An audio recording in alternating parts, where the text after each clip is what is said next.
Hey everyone, welcome back to my channel. And if you're new, my name's Katrina. In this video, I show you how to create an ovulation chart for tracking your fertility on Canva. If you haven't already, I would really appreciate if you could hit the like button, subscribe to my channel, and hit the notification button so you're always notified whenever I upload. I'm not going to talk through the video. I think I did it pretty good to where you guys could kind of see what I'm doing. But yeah, let's get started.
So here is the final look. I wanted to keep it really just minimal and easy to use.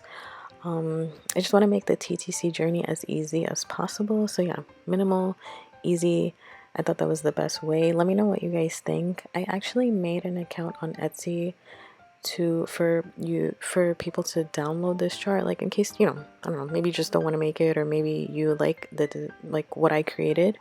I made an account on Etsy, but 10 minutes into posting, Etsy suspended my account, so I have no idea what's going on with that. I watched a couple YouTube videos and I saw that seems to be a thing with new accounts. I don't know. If they ever take out the suspension, I'll post the link for that in the bio. So I don't know if you want to come back in a week or two or just keep checking for it. I'll try to update you guys. But yeah, here I'm just showing you guys kind of how to fill it out. you know, fill out this chart. If you guys want another video of me explaining it, I don't know, let me know. I'm still, you know, learning all the terminology and all this stuff myself, but yeah, I hope you guys enjoy the video. If you haven't already, I would really appreciate if you guys could hit the like button, subscribe to my channel, and hit the notification button so you're always notified whenever I upload. And I'll see you guys next time. Bye.